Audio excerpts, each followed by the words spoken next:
สวัสดีค่ะนิทานเรื่องใหม่มาแล้วนะ นิทานเรื่องนี้อ้างอิงสถานที่จริงเนื้อเรื่องทั้งหมดฉันแต่งเองตามจินตนาการไม่ใช่เหตุการณ์จริงนะคะ EP 2ฉันให้ชื่อตอนว่าความลับของซาวะใกล้เข้าเดือนสิงหาคมแล้วช่วงนี้ญี่ปุ่นเป็นฤดูร้อนปีนี้เมืองโออาไรไม่ค่อยร้อนคงเพราะใกล้ฤดูใบไม้ร่วงเข้ามาทุกทีวันนี้เป็นวันเสาร์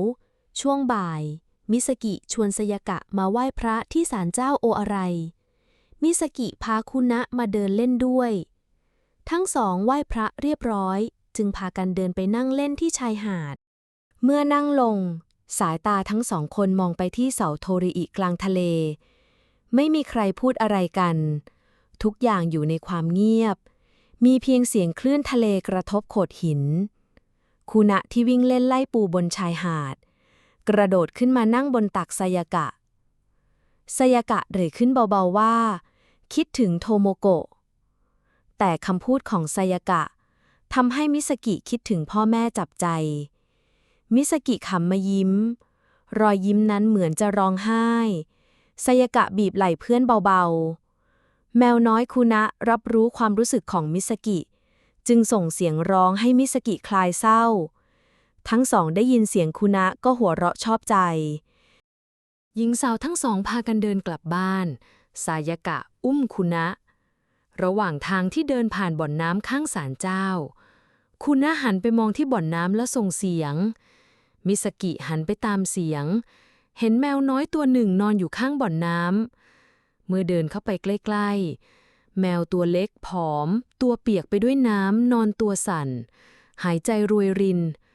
มิสกิเดินเข้าไปค่อยๆช้อนตัวแมวน้อยขึ้นมาเธอใช้ชายเสื้อซับน้ำที่ตัวแมวและเอาขึ้นประคองกอดที่อก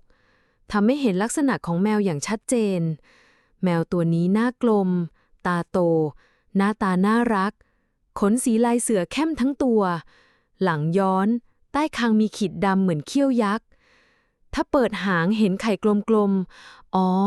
เป็นเด็กผู้ชายน่ะเองมิสกิแนะนำตัวกับแมวน้อยเธอตั้งชื่อแมวตัวนี้ว่าสาวะแปลว่าบ่อนน้ำไซยากะมองหน้าคุนะลูบหัวด้วยความเอ็นดูว่าคุนะจะมีเพื่อนเล่นแล้ววันรุ่งขึ้นมิสกิมาที่ศาลเจ้าเพียงลำพังเธอจุดธูปแล้วบอกกล่าวเจ้าที่เมื่อวานเธอเจอแมวของท่านนอนสลบที่ข้างบ่อน้ำเธอจึงนำไปรักษาและให้สัญญาว่าจะเลี้ยงดูอย่างดีจากนั้นเธอตักน้ำในบ่อกลับไปให้ซาวะวันเวลาผ่านไปเร็วมาก1 ปีกว่าแล้วที่มิสกิรับซาวะมาเลี้ยงตอนนี้ซาวะเป็นเด็กขี้อ้อนน่ารักตัวอ้วนทวนหน้ากอดขนนุ่มสุขภาพแข็งแรงเข้ากับคุนะได้เป็นอย่างดีตั้งแต่รับซาวะมาเลี้ยงมิสกิมีความสุขมากขึ้นเธอเอ็นดูในความน่ารักและปวดหัวในความดื้อซนหน้ามึนของซาวะแต่มีบางสิ่งที่เก็บไว้ในใจตลอดมาว่าซาวะไม่ใช่แมวปกติทั่วไปและสิ่งที่มิสกิกังวลใจอยู่ตลอดก็มาถึงวันนี้เป็นค่ำคืนวันคริสต์มาสสมาชิกในครอบครัวพร้อมหน้ากันที่ซากะโกฮันบนโต๊ะมีจานอาหารวางเรียงจนไม่มีพื้นที่ว่างมีทั้งไก่ทอดจานใหญ่เค้กสตรอเบอรี่ช็อตและน้ำแชมเมอรี่ทุกคนฉลองวันคริสต์มาสกันอย่างมีความสุขหลังจากนั้นก็พากันแยกย้ายเข้าบ้านเมื่อกลับมาถึงบ้านซาวะมีท่าทางแปลกๆอ้อนมากกว่าปกติและส่งเสียงเรียกมิสกิทุกครึ่งชั่วโมงมิสกิอุ้มซาวะมากอดและปลอบให้คลายกังวลซาวะขึ้นไปนอนที่โซฟาแล้วค่อยๆหลับไปมิสกิรู้ทันทีว่าคืนนี้ต้องมีอะไรเกิดขึ้นแน่นอนเธออุ้มคุนะมากอดแล้วบอกให้คุนะช่วยดูซาวะเพราะวันนี้รู้สึกมีบางอย่างไม่ปกติคุนะใช้2 มือจับหน้ามิสกิแล้วพยักหน้าในห้องรับแขกมิสกิ นอนหนุนหมอนอ่านหนังสือบนพรมที่พื้นคุณะนอนบนโซฟาตัวสั้นสาวะนอนบนโซฟาตัวยาวที่วางกลางห้องเมื่อใกล้เวลาเที่ยงคืนมิซากิเผลอหลับไปครู่หนึ่งคุณะลงมาจากเบาะเอาตัวถูหน้ามิซากิไปมาเมื่อมิซากิลืมตาขึ้นสิ่งที่เห็นตรงหน้าทำให้ตาค้างตกตะลึงตัวซาวะมีแสงออร่าสีทองระยิบระยับล้อมรอบช่วงลำตัวค่อยๆยาวขึ้นแขนยาว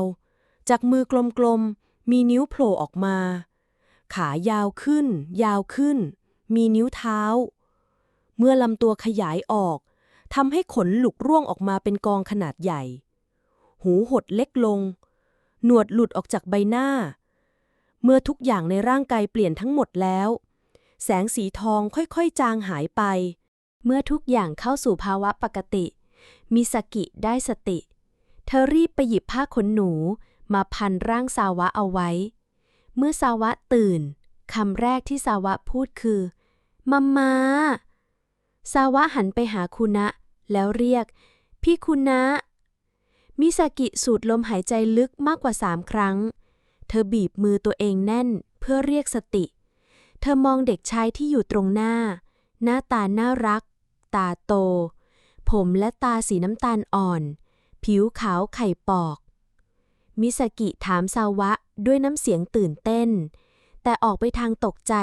ว่าเกิดอะไรขึ้นซาวะพยักหน้าแล้วพูดว่าเป็นเพราะน้ำในบ่อที่มาม่าให้กินวันที่หนูนอนข้างบ่อท่านบอกหนูว่าถ้าใครมารับหนูไปเลี้ยงดูด้วยความรักเกิน1 ปีร่างของหนูจะกลายเป็นคนหนูจะเป็นคนได้2 ปีแล้วท่านจะมารับหนูกลับไปมิซากิน้ำตาไหลพรากสงสารซาวะสุดหัวใจพลางถามว่ามีทางอื่นอีกไหมซาวะร้องไห้แล้วสายหน้าตอบสะอึกสะอื้นว่าไม่มีขอร้องมิซากิช่วยด้วยเพราะไม่อยากจากไปมิซากิกอดซาวะแน่นเมื่อคลายกอดแล้วซาวะอุ้มคุณะมากอดคุณะเอาตัวถูแขนซาวะไปมามิซากิปาดน้ำตาถ้าสูดลมหายใจเต็มแรงบอกซาวะว่าไม่ต้องกังวลเธอกับไซยากะจะหาทางช่วยเองรุ่งเช้ามิซากิไปหาไซยากะที่บ้าน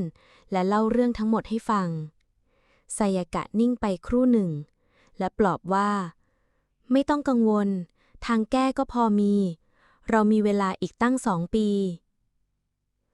หลังจากนั้นทุกคนกลับมาใช้ชีวิตตามปกติทำให้ลืมเรื่องนี้ซาวะขอให้มิซากิและคุณะเรียกชื่อซาวะว่าสัวเพราะชอบชื่อนี้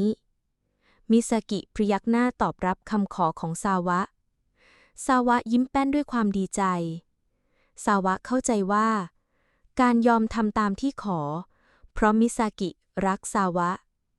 มิซากิสอนซาวะเกี่ยวกับการใช้ชีวิตในบ้านและนอกบ้านไม่ว่าจะเป็นการกินเข้าห้องน้ำเขียนหนังสืออ่านหนังสือเพื่อให้ดูเป็นคนปกติมากที่สุดซาวะเป็นเด็กฉลาดหัวดีเรียนรู้ไวแต่เป็นเด็กขี้กลัวไม่ชอบคนเยอะและคนแปลกหน้าไม่ชอบการอยู่คนเดียวซาวะติดคุณะและมิซากิมากเมื่อเวลาผ่านล่วงเลยไป2 ปีแล้วที่ซาวะเข้ามาเป็นส่วนหนึ่งในครอบครัวเดือนนี้ธันวาคมเทศกาลวันคริสต์มาสใกล้เข้ามาทุกทีไซยากะมาเตือนมิซากิว่าใกล้จะถึงวันนั้นแล้วนะมิซากิตกใจเธอลืมเรื่องนี้ไปเลยว่าจะต้องช่วยซาวะให้ได้เมื่อทุกคนฉลองวันคริสต์มาสกันเรียบร้อยต่างพากันแยกย้ายเข้าบ้านไซยากะมาอยู่เป็นเพื่อนมิซากิที่บ้านและรอเวลาเธอนั่งมองแสงไฟจากฟ้าที่ระเบียงหน้าบ้านมิซากิวางคุณะลงที่เบาะข้างไซยากะพลางมองขึ้นไปบนท้องฟ้าเห็นแสงไฟส่องสว่างลงมาจุดไฟเล็กๆตอนนี้กว้างขึ้นและใกล้มากกว่าเดิมเธอบอกไซยากะว่าเรามีเวลาเหลือครึ่งชั่วโมงเท่านั้นและซาวะก็ร้องไห้ไม่หยุดมิซากิเดินมาหาซาวะที่โซฟา เธอกอดซาวะไว้แนบอกไซยากะเห็นภาพนั้นเธอกลั้นน้ำตาไม่อยู่ใช้มือปาดน้ำตาตัวเองพลางสูดลมหายใจเข้าปอดอย่างแรงเธอพูดกับตัวเองว่าตอนนี้ต้องเข้มแข็งต้องปกป้องทุกคนให้ได้ไซยากะวิ่งออกไปเร็วมากและกลับมาพร้อมกล่องใส่อาหารถ้าเปิดกล่องนั้นแล้วบอกให้ซาวะกินเนื้อนี้มิซากิตกใจเพราะรู้ว่าถ้าซาวะกินเนื้อเงือกเข้าไปจะต้องกลายร่างเป็นแมวเหมือนเดิมเธอหันหน้าไปหาซาวะที่กำลังร้องไห้อย่างหนักซาวะสะอึกสะอื้นบอกว่ายอมทุกอย่างเพื่อที่จะได้อยู่กับทุกคนที่นี่มิซากิปาดน้ำตาเธอหยิบเนื้อปลามา1 ชิ้นและป้อนใส่ปากซาวะเมื่อซาวะกินปลาแล้วมิซากิให้ซาวะนอนลงบนโซฟาระหว่างนั้นเธอบีบมือซาวะเบาๆเพื่อให้คลายความกลัวและซบหน้าลงกับแขนของตัวเองซายากะเดินไปนั่งข้างเบาะคุณนะเงยหน้ามองไปบนฟ้าแสงนั้นค่อยๆใกล้เข้ามาเวลาผ่านไปครู่ใหญ่แขนขาของซาวะก็เริ่มหดเล็กลงและมีขนสีลายเสือขึ้นตามร่างกายและแขนขาหูค่อยๆยาวขึ้นหางค่อยๆงอกออกมามือที่จับกับมือมิสกิกลายเป็นมือเล็กๆกลมๆซาวะส่งเสียงเล็กๆเรียกมิสกิเมื่อมิสกิได้ยินเสียงที่คุ้นเคยเธอเงยหน้าขึ้นเห็นหน้าซาวะค่อยๆเล็กลงมีขนขึ้นที่หน้าหนวดยาวขึ้นไซยากะเห็นซาวะกลับเป็นร่างเดิมเธอบอกให้มิซากิอุ้มซาวะมาที่ระเบียงเมื่อแสงนั้นใกล้เข้ามาแสงนั้นส่องที่ตัวซาวะอยู่ครู่หนึ่งแล้วแสงนั้นก็ค่อยๆไกลออกไปจนลับตามิซากิดีใจร้องไห้กอดซาวะแน่นไซยากะลูบหัวซาวะอย่างอ่อนโยนและเอ่ยเบาๆว่าปลอดภัยแล้วนะเจ้าสัวเมื่อเหตุการณ์สงบลงคุณะเดินมาหาไซยากะ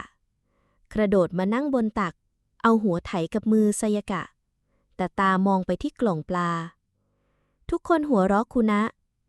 ไซยากะหยิบปลาป้อนคุณะและเธอก็หันไปป้อนปลาให้ซาวะด้วยเช่นกันวันรุ่งขึ้นวันนี้เป็นวันพฤหัสลูกค้าไม่เยอะแม่ปิดร้านไวเพื่อจะมาเตรียมอาหารสังสรรค์วันเติมพลังครอบครัวมิสกิพาคุณะและซาวะไปกินมื้อเย็นที่ซากะโกฮันมื้อเย็นวันนี้ทุกคนอยู่กันพร้อมหน้ารวมทั้งแมวน้อยทั้ง2 ตัวบนโต๊ะมีอาหารจัดวางเรียงอย่างสวยงามปลาเผาตัวใหญ่ซุปเห็ดใส่ไข่ผัดผักราดกระเทียมกุ้งทอดเทมปุระปลาหมึกยัดไส้ผัดเต้าหู้ที่น่าสนใจทุกที่นั่งข้างๆจานข้าวจะมีจานเล็กๆใส่เนื้อปลาดิบไว้จานละ6 ชิ้นถัดไปโต๊ะข้างๆจะเป็นโต๊ะเด็กที่มีคุณาและซาวะนั่งพักผ่อนอยู่โต๊ะเด็กจะมีจานอาหารวาง2 ชุดแต่ละชุดจะมีฟักทองต้มเนื้อปลาสดกุ้งต้มแกะเปลือกแล้วที่โต๊ะอาหารไซยากะเล่าเรื่องของซาวะให้ทุกคนฟังด้วยความตื่นเต้นสีหน้าทุกคนมีความสุขแต่ซาวะมีความสุขที่สุดเพราะซาวะรู้ว่ามิซากิกับไซยากะรักซาวะมากแค่ไหนความจริงที่สุดใจคือซาวะรอดมาได้เพราะครอบครัวนี้มีความลับบางอย่างที่สืบทอดกันมานี่เองและตอนนี้ก็เป็นความลับของซาวะด้วยเช่นกันจดแล้วนะนิทานเรื่องนี้ถ้าชอบนิทานแนวนี้กดไลค์เป็นกำลังใจให้ฉันกดติดตามกด Subscribe จะได้ไม่พลาดเรื่องต่อไปอยากให้เพื่อนฟังด้วยกดแชร์ได้เลยอยากบอกอะไรกับมิสกิพิมพ์ไว้ในคอมเมนต์นะวันนี้มิสกิจุนเฮต้องลาไปก่อนขอบคุณที่ฟังจนจบค่ะบ๊ายบาย